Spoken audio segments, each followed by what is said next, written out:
Hello guys! For today's video, bumili nga pala ako guys ng manok at syempre bumili tayo ng manok, dapat gagawa din tayo ng lagayan niya para pag-deliver natin sa kanya, maayos naman siya. Charis! Hindi nga alam guys ng asawa ko na binili ko yung manok na gustong gusto niya dahil yung manok guys ay pagmamayari yun ng aking kapatid.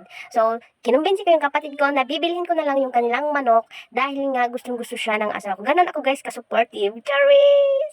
Nung sinabi nga guys ng asawa ko na gustong gusto niya yung manok na yan, hindi na ako nagdalawang isip na bilhin yan dahil yung asawa ko, bihira lang yan guys humingi ng pabor. So kahit hindi siya humingi ng pabor guys, ay ako na mismo kusa ang bumili para sa kanya. At dahil nga binilhan natin siya ng manok, kailangan natin gumawa ng lagayan. Dahil ibibiyahin natin ang manok papunta dun sa kanya.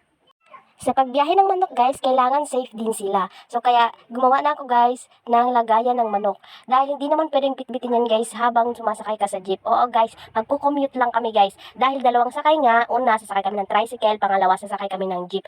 So baka hindi kami guys makasakay ng jeep kapag wala siyang lagayan na katulad ng ganyan. O kahit anong klaseng lagayan, basta nasa box. Kasi guys, pag hindi natin yan nilagay sa box, dudumi yan guys, mabaho. Habang gumagawa nga ako guys ng lagayan ng manok, nagbabantay din ako guys ng anak ko. Syempre, mas priority natin yan. Charis! Hindi guys, gustong-gusto niya lumabas. Kaya ayan, tingnan niyo naman yung mukha, may tinuturo-turo, lalabas daw siya. Sabi ko, hindi pwede, mamaya na. Kasi may ginagawa pa ang mama. Sabi niya, hindi pwede, lalabas daw siya. Kaya ayan, hindi pa rin siya nanalo sa akin guys, kasi ako yung nanay, ako yung masusunod. Charis! So, ayan na nga guys, may box dito guys sa amin ng mineral, yung sa tubig. At naisipan ko na lang siya guys gawin ng lagayan ng manok. So, yung una guys, hindi ko alam kung paano ko siya gagawin. Basta sabi ko ilalagay ko siya sa box. Sabi ko masyadong mahaba naman yung lagayan ng tubig na yan na box, kung yan ang lalagyan ko. So sabi ko, gagawin ko na lang yan guys na mas maganda. Kaya naisipan ko guys, gayahin na lang yung lagayan talaga ng manok. Dahil mas magandang tingnan at medyo mas maayos siyang lagyan ng ganon. Charis! Kaya naisipan ko guys, gawan yan ng lalagyan pag biniyahin namin siya. Kasi para naman safe na safe at hindi mukhang kawawa pag dumating na kami doon. Inimagine ko na lang guys kung anong itsura ng lagayan ng manok. Tapos inisip ko na lang kung paano ko siya magagaya guys. So ganyan nga guys yung ginawa ko guys. Pinutol ko yung box. Tapos dinikit ko na lang guys yung pinutol ko sa kanya. At ginawa ko siyang ganyan. Yung hugis ng lagayan talaga siya ng manok.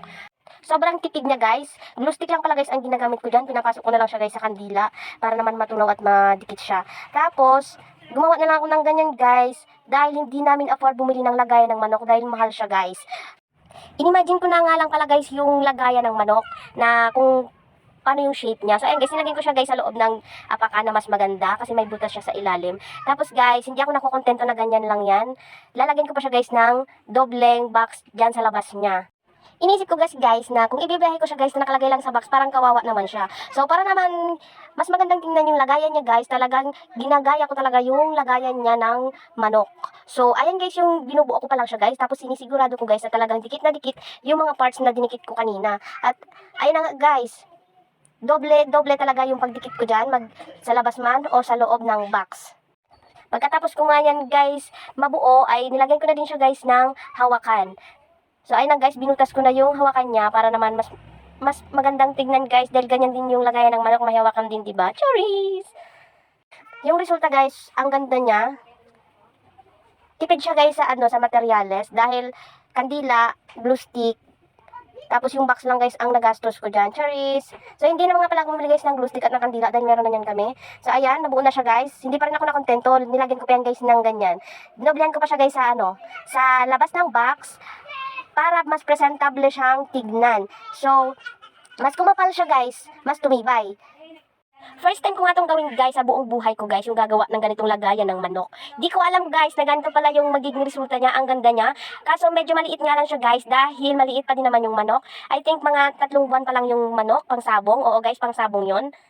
At dahil nga may mga extrang box pa naman dito sa bahay, ginupit ko lang sila guys at iniligay ko dyan sa labas niya. Dinikit ko yan guys dyan sa labas para naman mas matibay at mas malinis tignan. So ayan na siya guys, patapos na nga pala ako guys lagyan niya ng karton sa gilid.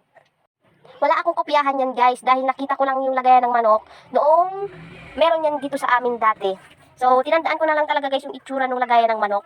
At ayan nga, na-imagine ko ganyan na siya. Tapos ganyan din guys yung nagawa ko guys, yung shape niya. So, ang dali-dali niya lang guys gawin. Kung magtsatsaga ka nga guys na gawin yan, ay madali lang guys. So, pwede ito guys sa mga hindi kayang bumili ng lagayan ng manok. So, ito guys, afford na afford to ng mga hindi kayang bumili ng lagayan ng manok. Yan lamang guys. Thank you for watching. Follow for more.